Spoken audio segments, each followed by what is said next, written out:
네, 염블리의 비밀노트 일요일 순서 시작하도록 하겠습니다. 그야말로 4월에 이제 며칠 안 남았어요. 먼저 주요 일정부터 챙겨볼까요? 4월 이제 29일부터 말씀드리면 독일의 4월 소비자 물가지수가 발표되고요. 미국에선 4월달 댈러스 연은에서 발표하는 제조업 지수가 이제 발표됩니다. 그 4월 30일은 중국의 4월 국가통계국에서 발표하는 PMI 지수가 나오게 되고, 또 중국에서 4월달 이제 이번엔 차이신에서 발표하는 제조업 PMI 지표가 나오게 되고, 유럽에서는 1분기 GDP 성장률이 공개됩니다. 미국에서는 4월달 컨퍼런스 보드 소비자 신뢰지수가 나오게 되고, 그다음 AI 관련주로 유명하죠. 슈퍼 마이크로 컴퓨터가 그날 실적 발표가 예고가 돼 있습니다. 5월 1일은 이제 FMC가 열리게 되고요. 한국에서는 4월달 수출입 데이터가 나오고, ISM 미국의 그 제조업 PMI 지표가 나오게 되고요. 미국의 3월 졸트라는 이제 구인 이직 지수 고용 지표가 발표될 예정입니다. 그리고 5월 1일은 한국은 이제 근로자의 날로 주식시장이 휴장입니다. 네. 그리고 5월 2일은 한국의 4월달 소비자 물가지수가 발표될 예정이고, 미국 3월 내구재 수주 발표가 있고요. 정부의 밸류업 가이드라인이 그날 발표될 예정입니다. 5월 3일은 미국의 4월달 고용 보고서가 있고요. 미국의 4월 ISM 서비스업 PMI 지표가 예정돼 있고, 연준의 윌리엄스 총재가 연설을 할 예정이라고 합니다.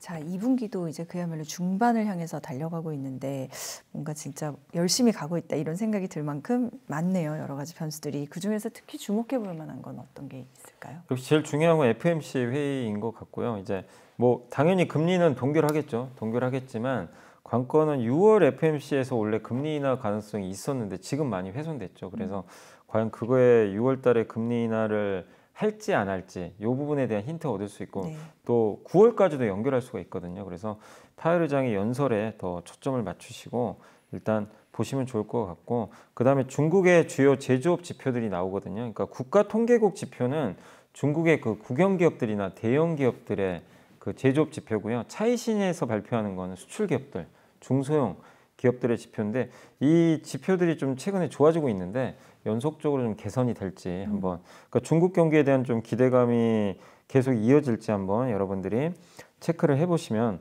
또 좋을 것 같고요. 그 다음에 5월 3일은 이제 미국의 4월달 고용 보고서가 네. 발표되니까, 항상 이제 연준 의장이 제일 중요하게 생각하는 게 고용 데이터거든요. 그래서 고용 데이터가 어쨌든 조금 둔화되는 조짐이 약간 나오는 게 사실 시장이 좋습니다. 그래야 금리가 좀 꺾이거든요. 그래서 고용 보고서가 어떻게 나올지 보시면 좋겠고, 또 마지막으로 슈퍼 마이크로 컴퓨터가 결국에 엔비디아 주가를 폭락시킨 원인이었죠. 한번.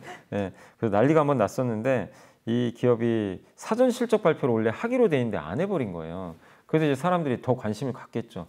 과연 그래서 4월 30일 날 제대로 된 실적을 내놓을 텐데, 우려대로 좀 안 좋게 나올지, 아니면 사전 실적 발표 그냥 그거랑 상관없이 우리가 기대한 거 이상의 실적을 내놓을지. 기대한 거 이상이면 이제 시장의 우려가 잠잠히 지면서 또 한 번에 좀 시장에 또 좋은 모멘텀이 작용을 하겠죠. 그래서 기업 면에선 그 슈퍼 마이크로 컴퓨터 4월 30일을 주목하시면 좋겠습니다. 네, 슈퍼 마이크로 컴퓨터의 4월 30일 주목해 보도록 하고요.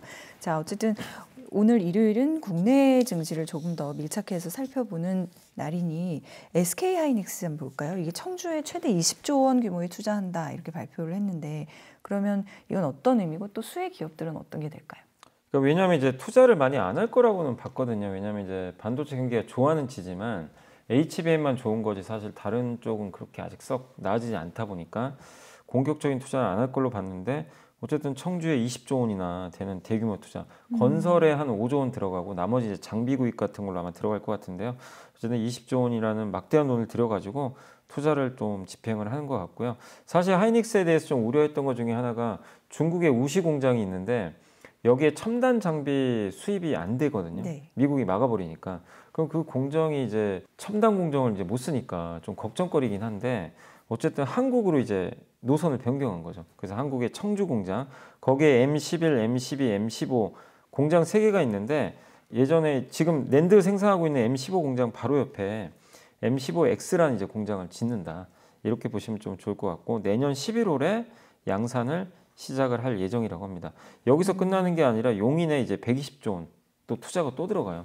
그러니까 한마디로 한국은 용인, 뭐 평택, 청주 이런 이제 반도체 클러스터들 있죠. 이쪽 중심으로 해서 대규모 반도체 공사들이 계속 이어진다. 이렇게 보시면 좀 좋을 것 같습니다. 그래서 어쨌든 이런 투자는 또 자신감의 표현이고 여기에 주력으로 있는 거는 HBM 아마 이쪽 투자를 좀 많이 할 걸로 좀 보여지고 그래서 아마 수혜주는 장비 회사들이 되겠죠. 아무래도 장비 투자가 내년부터 이제 들어가게 되니까 장비 회사들한테 좀 수혜가 예상이 되고 시장에서 많이 꼽는 회사는 하이닉스 비중이 높은 회사가 DIT, VM, 주성 엔지니어링 이런 기업들을 좀 이제 하이닉스 비중이 높은 기업들이니까 꼽고 있으니까 한번 그런 부분들도 확인을 해보시면 좋을 것 같습니다. 네, 그 하이닉스도 사실 실적이 좋았는데 막상 그 실적 발표 당일에는 주가가 또 안 좋았잖아요. 급락했는데 이거 왜 우리나라 왜 이러는 거예요? 이게 좀 아쉬운 게 그날 실적 발표한 날 굉장히 좋았거든요. 근데 일단 첫 번째가 일회성 이익이 한번 잡힌 게 있어요. 일회성 이익이 한 9천억인가 아마 잡혔을 거예요. 그러다 보니까 그거 빼면 시장 예상과 좀 비슷하거든요. 근데 사실 일회성 이익이 잡힌 이유도 반도체 가격이 올라서 그게 재고평가 손실 봤던 게 다시 환입된 거라 사실 좋은 거거든요. 나쁜 건 아닌데 그러나 이제 그런 부분이 일부 있었던 것 같고 그 다음에 실적 발표 전날 청주 공장 아까 방금 설명드린 이거 투자한다 그랬잖아요. 시장이 또 우려한 거죠. 투자를 하면 또 이거 나중에 공급가인 가면 어떡하지? 또 너무 과잉 투자하는 거 아닌가? 약간의 또 그런 우려도 일부 있었던 것 같아요. 그러니까 그날은 이제 그렇게 좀 안 좋게 일부 해석이 있었고 또 그때 실적 발표한 날에 메타가 시간에서 폭락을 하고 있었어요. 그러니까 분위기도 안 좋았던 거죠. 그날 엔비디아까지 빠져가지고 그러니까 하이닉스가 보통 엔비디아 따라가거든요, 주가가. 그런 것들이 맞물리다 보니까 좋은 건 알겠는데 일단 지금 미국도 불안하고 엔비디아까지 빠지고 메타도 안 좋은 거 보니까 좀 팔아놓자 일단 단기적으로는 좀 쉬어가는 게 맞지 않냐. 그래서 아마 주가가 좀 빠졌던 거 아닌가 이렇게 보여지는데 근데 그렇게 해서 빠진 거면 저는 걱정할 필요는 없다. 우리가 제일 두려워해야 될 건요. 회사의 이제 펀더멘털이 훼손돼 가지고 구조적으로 이제 안 좋아질 때 그래서 빠지는 거면 이거는 탈출을 해야 되는데 이거는 사실 나빠서 빠진 이유가 전혀 없어요. 사실 찾아봐도. 근데 유일한 이유라면 제가 봤을 때 너무 좀 올랐던 거죠. 올랐는데 미국 증시가 좀 빠지다 보니까 단지 그냥 차익 매물로밖에 해석은 안 되더라고요. 그래서 사실 그래서 금요일 날 또 약간 회복되는 모습이 좀 나와줬잖아요. 그래서 하이닉스 결국 빠진 거 자체에 대해서 너무 두려워하지 마시고 이번 실적만 보면은 굉장히 좋은 분위기는 분명히 나왔고 그리고 그동안 좀 안 좋았던 낸드까지도 좋아지는 게 지금 확실히 확인이 되니까 하이닉스에 대해서는 펀더멘털만 봐서는 전혀 걱정할 이유는 없다. 이렇게 말씀을 드리고 싶습니다. 네, 알겠습니다. 그리고 저희가 금요일 날 뭐 긴급이다 해가지고 짚어보긴 했는데 사실 이 하이브 그리고 미니진 어도어 대표 갈등 때문에 엔터주가 좀 흔들렸잖아요. 엔터주는 좀 어떻게 해서 앞으로 전략을 그럼 가져가면 좋을까요? 일단 하이브는 이제 그때도 말씀드렸듯이 제가 뭐 판단하기 굉장히 어렵고요. 일단 그렇다고 해도 주가는 많이 빠졌기 때문에 저는 좀 완화될 걸로 좀 보고 있고 다만 나머지 엔터 3사는 어쨌든 이제 분위기가 좀 안 좋다 보니까 거기에 휩쓸리고 근데 일부 또 기업은 뭐 반사이익이다 그래서 막 급등한 경우도 있어요. 왜냐하면 이제 뉴진스랑 또 경쟁을 하는 걸그룹들이 있다 보니까 만약에 이게 컴백이 늦어지면 또 이 경쟁사한테는 또 좋을 수 있는 거 아니냐 이런 이제 분석들도 좀 일부 있다 보니까 오는 부분이 있지만 어쨌든 엔터주들한테 어쨌든 리스크가 불거진 건 분명히 맞거든요. 그래서 좋은 뉴스는 아니다. 다만 그거랑 별개로 많은 지금 이제 엔터 기획사들이 2분기에 아티스트들이 컴백을 합니다. 그래서 지금 뭐 NCT라든가 아니면 에스파라든가 라이즈 같은 SM 소속의 아티스트가 컴백을 하고 JYP는 일본의 현지 그룹이죠. 넥스지라는 보이 그룹이 데뷔를 할 예정이거든요. 그래서 거기도 기대를 하고 있고 사실 올해 JYP는 일본을 굉장히 중요하게 생각을 하고 있더라고요. 그리고 그 뉴진스도 어쨌든 지금 스케줄대로면 5월 달에 컴백을 좀 앞두고 있고 그러니까 많은 지금 엔터 기업들이 컴백을 지금 이제 준비하고 있는 단계에서 이런 일이 터지면 아쉽긴 하지만 어쨌든 예정대로만 저는 컴백을 해준다면 그래도 주가는 좀 다시 한번 부활하지 않을까 싶고 그리고 앨범에 대한 실망감이 지금 크잖아요. 지금 나오는 앨범들이 작년보다 안 팔린 건 맞습니다. 데이터 안 좋지만 근데 그거를 이제 우린 모르는 분은 없어요. 그래서 주가가 지금 반토막이 난 거고 그래서 너무 앨범에 실망하지 마시고 결국에 앨범을 메꿀 수 있는 콘서트 수익이라든가 아니면은 이제 미국의 그 스포티파이라는 스트리밍 서비스 있잖아요. 이 서비스에서 얼마나 사람들이 그걸 리스너라고 많이 표현하더라고요. 얼마나 사람들이 많이 듣는지. 그 지표도 요즘에 좀 나오는데 그런 것들이 늘어난다면 상당히 저는 좀 모멘텀이 될 수 있다. 그래서 너무 앨범보다는 그런 쪽도 한번 여러분들이 확인하신다면 좋지 않을까. 그래서 전체적으로 엔터주에 대해서 이제는 나쁘게 보지 말자. 그리고 수급이 비어 있어요, 완전히. 그래서 조그만 모멘텀만 나오면 올라갈 수 있으니까 이제는 좀 반등도 한번 대비해 보자라고 네. 좀 말씀드리고 싶습니다. 네, 엔터주의 반등도 대비나 기대를 해보자라는 말씀으로 들었습니다. 자, 그리고 이제 5월에는 진짜 한국판 나사의 출범이 뭐 예정돼 있고 청장을 비롯한 라인업도 지금 짜여가고 있는데 이런 가운데 한국의 초소형 군집위성 1호기 발사 이게 또 있었어요. 성공을 했고 그러면 우리 인공위성 산업도 이제 본격적으로 성장을 하는 건가요? 우리나라 인공위성 사업도 이제 본격적으로 발을 내딛었다 이렇게 보시면 되겠고 사실 우리나라가 우주항공이 약한 나라 중에 하나잖아요, 사실은. 그래서 미국이나 이런 이제 뭐 옛날에 소련이나 아니면 유럽, 중국 중심으로 많이 성장해 특히 인도가 우주항공 강국이죠. 예. 근데 이제 우리나라도 어쨌든 이제 여기에 발을 내딛었고 그리고 이거를 주도하는 게 물론 이제 정부지만 여기에 민간 기업이 이제 같이 들어갑니다. 이걸 이제 뉴 스페이스 시대라고 많이들 얘기하더라고요. 네. 그래서 이번에 초소형 군집위성 1호기엔 11기가 발사가 됐는데 이 군집위성 같은 경우는 일단 이제 만드는 기업들이 국내 이제 뭐 당연히 공기업도 있겠지만 여기에 뭐 세트레가이 같은 이제 국내 또 민간 기업도 같이 좀 참여를 했기 때문에 민관이 합동으로 이제 간다라고 보시면 되겠고 여기 발사체는 미국의 로켓랩이라는 회사의 발사체에 실려서 발사가 됐고 하는 일은 뭐냐면 한반도와 주변 해역을 정밀 감시하는 거예요. 그러니까 한마디로 이제 안보 목적이 좀 네. 크다. 그래서 지금 이 인공위성의 목적이 저궤도 위성 통신, 뭐 날씨 관측, 뭐 이런 여러 가지도 있지만 사실 지금 안보의 시대다 보니까 또 이런 중요성도 커지는 것 같고 앞으로 추가 발사를 해가지고 26년까지 위성 5대, 27년까지 5대를 추가로 만들어서 더 발사를 한다고 하니까 이게 끝이 아니라 이제 좀 시작이 되고 있다. 그래서 이 군집위성, 그러니까 굉장히 작은 위성들을 이렇게 단위로 묶어가지고 한 번에 이렇게 쏘아 올리는 그런 이제 방식이라고 좀 보시면 좋을 것 같고 그런 군집위성 시장이 이제 우리나라에서도 열리기 시작했다는 면에서 계속 관심을 좀 가져봐야 될 것 같습니다. 네.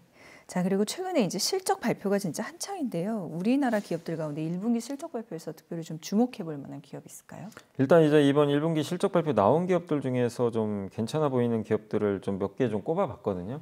그래서 대표적으로 몇 개만 말씀드리면 LG생활건강이 이번에 좀 실적이 잘 나왔더라고요. 그러니까 항상 안 좋게 나와가지고 주가가 많이 빠졌던 건데 중국 쪽도 좀 살아나는 분위기고 그래서 이 LG생활건강도 이제는 좀 바닥은 찍은 것 같고요. 그다음에 금융주들이 또 괜찮았던 것 같아요. KB금융, NH투자증권 이런 기업들의 실적도 네. 상당히 좀 예상보다 잘 나왔고 역시 또 조선주들도 그동안 실적이 항상 안 좋았는데 이번 1분기 실적은 반대로 또 잘 나오고 있습니다. HD 한국조선해양 그리고 뭐 하나엔진 같은 기업들의 실적이 상대적으로 좀 잘 나와준 것 같고요. 그다음 우리 한국의 이제 대표적인 AI 이제 서비스 업체 중에 하나가 삼성 SDS거든요. 여기도 좋은 실적을 좀 내놨다라고 보시면 되겠고 석유화학주들이 실적이 되게 안 좋아요. 근데 이제 가성칼륨이라고 이제 보통 뭐 비료라든가 뭐 이런 데 많이 들어가는 이제 제품 중에 하나인데 그걸 만드는 유니드라는 회사가 석유화학은 안 좋은데도 좋은 실적을 냈다라고 보시면 좋겠습니다. 그 외에 이제 전력기기 회사 중에 HD 현대일렉트릭이 요새 뭐 전력기기 호황이라 그러잖아요.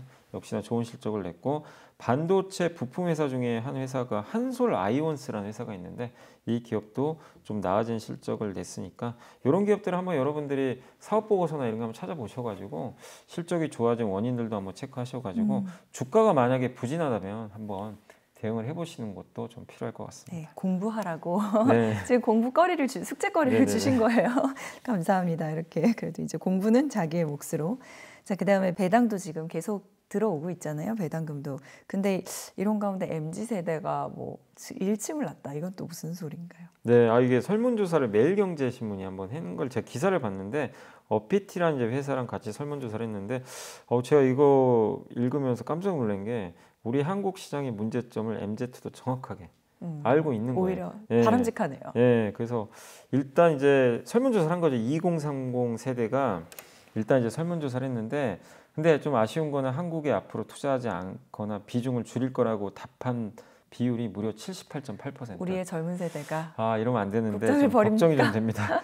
근데 이제 일단 한국 경제 성장 동력이 좀 부족한 것 같다. 그래서 코스피 수익률이 낮을 것 같다. 이게 한 29.2% 비중으로 그 이유를 제시를 해줬고요. 그 다음에 역시 좀 아픈 지적이죠. 배당이나 자사주 매입 같은 주주환원 부족하다. 이걸 이제 두 번째로. 그건 밸류업 되니까 좀 네, 나아질 수 거잖아요. 있겠죠. 근데 아직은 좀 못 믿는 것도 같고 거기다 물적 분할 예전에 많이 해가지고 참 이제 욕을 많이 먹었는데 물적 분할 같은 이제 주주 가치 훼손행위가 너무 빈번하다. 네. 이런 것도 명확하게 그래서 K 증시 패싱하겠다. 이런 이제 의견들이 좀 많았다. 근데 이거는 지금 정부가 밸류업으로 바꾸려고 하니까 네. 한번 좀 지켜보시면 좀 그러면 좋을 것 돌아올 같아요. 수도 있잖아요. 그럼요. 예. 그리고 2030 세대가 좀 놀라운 게 많은 분들이 그런 생각 하실 거 아니에요. 포트폴리오가 분명히 한쪽에 집중돼 있을 것 같다. 뭐 코인만 하던가 주식만 하던가 네. 아예 안 하거나. 근데 그게 아니라 굉장히 다양합니다. 이게 다변화돼 있고 일단 이제 그 현금 및 예적금이 83.2%. 이 분들이 지금 현금, 그러니까 현금 예적금은 거의 다 하고 있는 거고 한국 주식이 그래도 비중은 높아요. 75.9. 그다음 미국 주식은 65.7, ETF가 64. 그리고 외화도 투자하는 분들이 있더라고요. 그러니까 이 뭐 달러나 엔화 같은 거겠죠. 여기가 21.2%. 그리고 채권은 좀 어려운데도 채권은 19.2%. 그리고 코인 생각보다 저는 코인을 많이 할 줄 알았는데 코인도 하긴 하는데 17% 정도. 다변화돼 있다라고 이렇게 보시면 되겠고 올해 이제 유망 섹터로는 반도체를 64.6%로. 그러니까 MZ 세대분들도 반도체에 대해서는 가장 유망하다고 보고 있고 코인 투자한 경험이 있냐고 물어봤더니 한 10명 중에 3명이 했다고 한 것 같아요. 네. 30.9%가 경험이 있다. 이렇게 얘기를 했고 그리고 어떤 자산에 얼마나 투자할지 결정할 때 가장 참고하는 걸 물어봤대요. 뭘 보고 투자를 많이 하냐? 경제 뉴스를 많이 본대요. 그래서 거시경제 흐름 같은 거. 네, 저희도 자주 보나요? 네, 그것까지는 모르겠습니다만. 그러니까 이제 뭐 신문이나 보나요? 아니면 이제 경제 뉴스 같은 거 있잖아요. 뭐 KBS나 이런데 이런 것들을 좀 참고해가지고. 저희도 많이 볼 겁니다. 예, 비밀노트도. 그러길 좀 바라고 있습니다. 그래서 그걸로 제일 많이 보고 있고 그리고 두 번째가 실제 수익난 그 투자자들 있죠. 그 사람들의 경험 이야기. 같은 이야기. 그쵸. 그리고 세 번째가 주변 지인 추천. 요게 여전히 좀 있고 네. 전문가들의 리포트가 한 10% 되고 그리고 단톡방 같은 데서 뭐 이런 데 있잖아요. 그런 데서 하는 게 2% 정도. 비중은 적지만 있다고 합니다. 그리고 투자 규모는 1,000만 원에서 3,000만 원 정도 규모가 가장 많다고 하는데 어쨌든 이걸 보면서 느끼는 건 MZ 세대도 한국을 떠나려는 이유가 명백히 드러나 있어요. 주주환원 해달라는 거예요. 네, 그래서 정부가 밸류업을 하는 목적도 그거니까 MZ 세대가 떠나면 어떡합니까? 우리나라 자본시장 활성화 안 되잖아요. 그쵸. 정부는 이걸 막으려고 할 거예요. 그래서 이 조사 결과는 저는 상당히 의미가 있다. 네. 그러니까 밸류업을 하는 목적은 분명히 여기에 담겨 있는 것 같아요. 그래서 저는 그런 부분들이 의미가 있는 좀 설문조사였다라고 말씀드리겠습니다. 진짜 의미 있고 흥미롭네요. 네. 자, 금요일 날에 정말 눈치 보기 작전이 치열했는데요. 이 공모주, 올해 공모주 중에서는 거의 최대어라고 할 수 있는 HD 현대 마린솔루션 청약이 있었습니다. 아마 이거 보고 계신 머니홀러 시청자분들도 많은 분들이 참여를 하셨을 것 같아요. 근데 이게 어떤 기업이고 또 이렇게 대여급이 상장을 하면은 증시에 부담이 된다 아무래도 그런 얘기도 있던데 이것도 좀 같이 설명 들어보겠습니다. 네, 이 회사가 이제 기관들 수요 예측을 해서 흥행을 좀 했는데 일단 공모가가 83,400원이고요. 최상단이 결정됐는데 그 기관들이 먼저 이제 물량을 받기 위해서 이제 신청을 하는데 이제 서로 달라 그런 거죠. 갖고 싶다고. 네. 그래서 90% 이상이 밴드 최상단보다 오히려 높은 가격이 나 받아가겠다. 10만 원까지 써낸 데가 90% 정도가 네네. 그러니까 굉장히 높은 가격에 다 써낸 거예요. 그래서 그만큼 이제 흥행할 걸로 좀 기대를 하고 있는 것 같고 물론 이 회사가 제가 이제 분석을 해보니까 굉장히 매력은 있어요. 비즈니스 모델이 조선사인데 배를 만드는 회사가 아니라 배를 사후에 AS 해주는 회사예요. 부품 이제 배도 이제 운항하다 보면 오래되면 부품이 오래되면 그렇겠죠. 교체해야 되죠. 그럼 교체용 부품 같은 걸 많이 만들어주고 그 다음에 선박 개조 사업 같은 걸 하거든요. 그러니까 선박이 지금은 이제 탄소 배출이 좀 많아지면 나중에는 운항이 금지당할 수도 있어요. 잘못하면 왜냐하면 탄소 배출 줄이라는 게 이제 그 국제 해사 기구의 이제 협약이기 때문에 그러면 그걸 할 수 있는 방법 중에 가장 좋은 게 탄소 배출을 줄일 수 있는 그 연료를 쓰면 되거든요. 그럼 엔진을 좀 개조해도 돼요. 근데 엔진 개조하려면 비용은 들겠지만 새롭게 선박을 또 발주를 하려면 막대한 돈이 들잖아요. 그러니까 약간 자금 여력이 부족한 데는 나 엔진 개조하겠다. 그럼 그런 개조 사업을 하는 회사가 또 현대마린솔루션입니다. 네. 그래서 이에선 비즈니스 모델이 굉장히 안정적이죠. 경기에 둔감해요. 예, 그런 이제 사후 그 서비스를 네. 하다 보니까 그래서 인기가 많아서 어쨌든 이제 흥행을 좀 하고 있는 상황인데 근데 좀 문제점이 좀 한 두 개는 있습니다. 뭐냐면 PER이 낮지가 않아요. 31.5배나 되니까 조금 고평가 논란이 이번에 있고요. 두 번째가 구주 매출을 합니다. 구주 매출이 뭐냐면 회사가 어떤 회사가 A라는 회사가 상장을 할 때 신주만 발행을 해요. 그럼 주주들이 그러니까 새롭게 공모주 청약하는 사람들이 그걸 사가겠죠. 그럼 그 돈이 회사로 들어올 거 아니에요. 그 돈 가지고 공장 짓겠죠. 이거 이제 보통 신주 발행이라고 하는데 이런 경우는 되게 좋죠. 새롭게 투자를 하는 거니까. 구주 매출은 뭐냐면 기존의 2대 주주나 3대 주주가 자기 지분을 일부 팔아요. 그걸 내놔요. 그럼 거기에 공모주 청약 참여한 사람들 그 지분을 가져갑니다. 네네. 그러면 이 2대 주주는 받아서 자기가 가져가요. 회사에 투자하는 게 아니라 아, 자기가 가져가는 거죠. 엑시스를 하는 그렇죠. 거예요. 엑시트하는 거네요. 그러니까 이 돈이 회사에는 남아있지 않게 되는 거예요. 그러니까 좋은 게 아니죠, 사실. 근데 이게 좀 안 좋은 게 2대 주주 KRR이 445만 주를 구주로 내놓거든요. 그러니까 이게 비중이 꽤 되거든요. 근데 이게 무슨 뭐 엑싯 구주 엑싯용 예. IPO냐 그런 얘기가 나오는 게 맞습니다. 그리고 이렇게 되면 이거 끝나면요, 이 2대 주주가 1,057만 주가 남아요. 또 6개월 후에는 보호해수가 풀려서 팔 수가 있어요. 그것도 그럼 6개월 후에는 2대 주주가 팔고 나가버리면 엄청난 충격을 또 받을 수가 있겠죠. 그러니까 이거는 지금 당장의 영향은 사실 아닌데 나중에 잠재적인 악재가 될 네, 수밖에 네. 없다. 이렇게 좀 보시면 좋을 것 같고, 다만 이게 아마 상장 첫날은 주가가 급변동할 가능성이 굉장히 높은 게 유통 물량이 없어요. HD 현대가 최대 주주인데 62%고요. KRR이 원래 38% 갖고 있는데 지금 이번에 이제 공모까지 해서 희석은 되겠지만 유통 비중이 9%밖에 안 될 거라고 그 합니다. 얘기는 엄청 오른다는. 옛날 LG엔솔이 그랬거든요. LG엔솔이 유통 물량이 얼마 안 돼가지고 주가 한번 오른 적이 있었어요. 그때 뭐 2차전지도 좋았지만, 근데 이게 시가총액이 싼 건 절대 아닌데 아닌데. 수급 논리로 주가가 올라 버릴 수도 있어요. 왜냐하면 유통 물량이 안 나옵니다. 그리고 기관 투자들도 보호해소를 좀 걸어놨어요, 많이. 나 당장 안 팔겠다. 그럼 물량은 나올 게 없으면 어떻게 됩니까? 주가도 되게 단순해요. 팔 사람 적으면 올라가요, 원래. 그렇죠.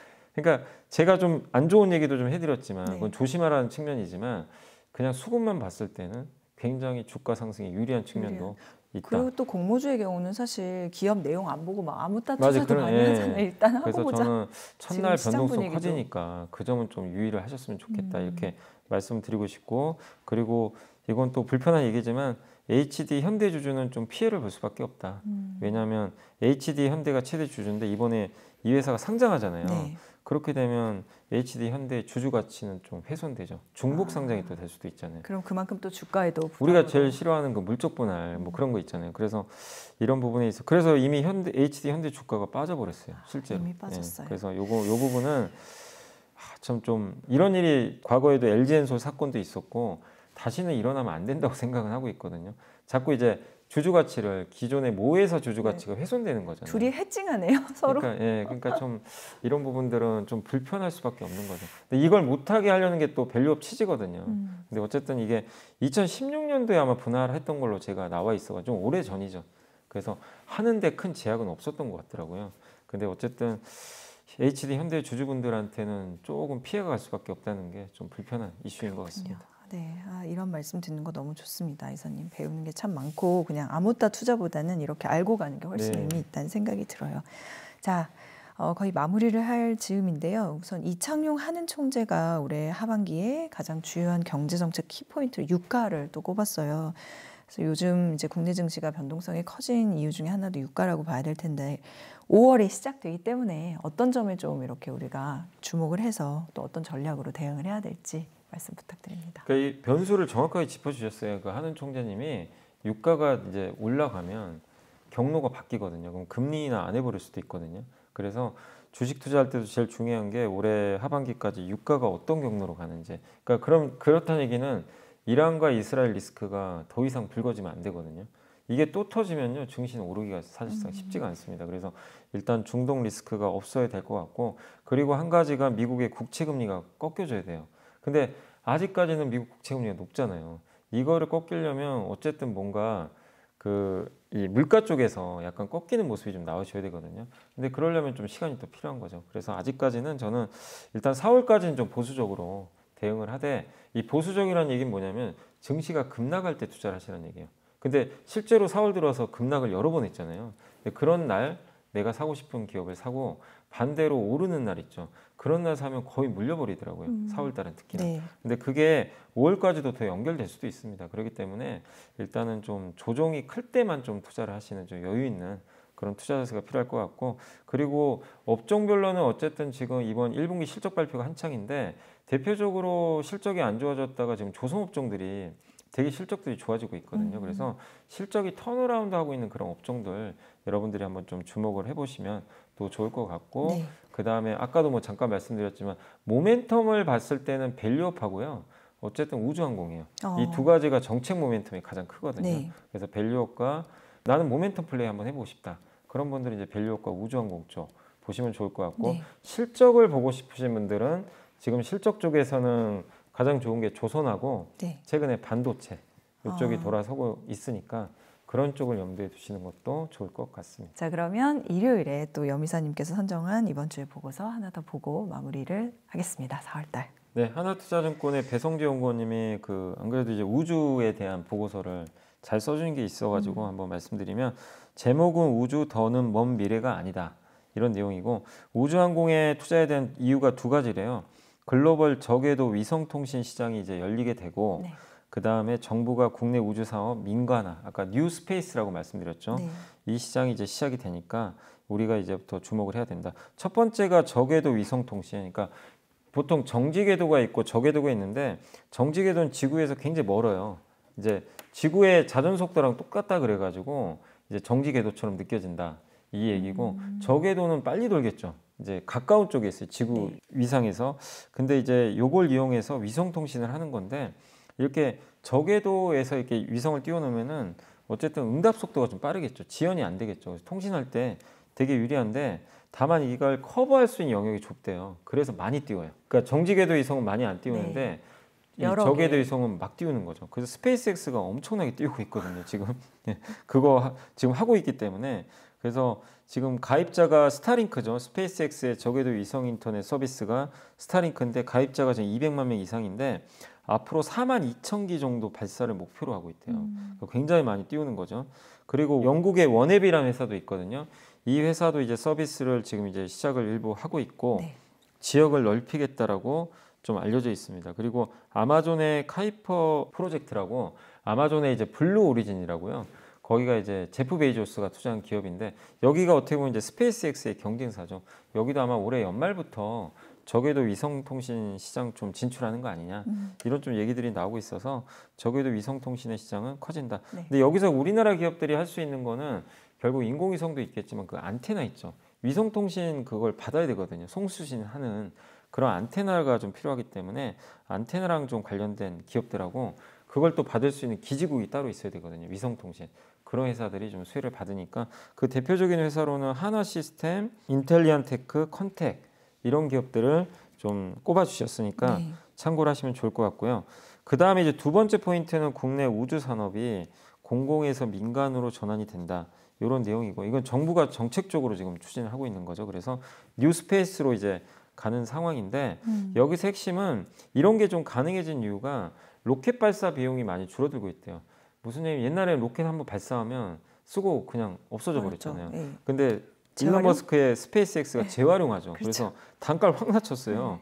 그래서 우리나라도 이제 그런 로켓들을 이제 활용을 해서 발사를 하니까 비용이 줄어들게 되죠. 위성 발사가 부담이 좀 예전보다 줄어들고, 여기에 또 민간 기업들을 좀 활용을 해가지고 더 좀 저렴하게 좀 만들려고 하는 그런 좀 필요성들이 제기가 되고 있는 것 같습니다. 그리고 우리나라도 지금 이제 어쨌든 한국도 아직은 휴전 국가이기 때문에 네. 방위가 되게 중요한데, 인공위성을 많이 띄우겠다는 게 정부의 목표인 것 같고, 그래서 2024년, 26년에 공공사업과 관련한 소형 위성들의 발주가 아마 본격화 좀 될 걸로 보이는 게, 28년부터 보통 이제 한번 위성을 발사할 때 10개 정도 보내거든요, 연간.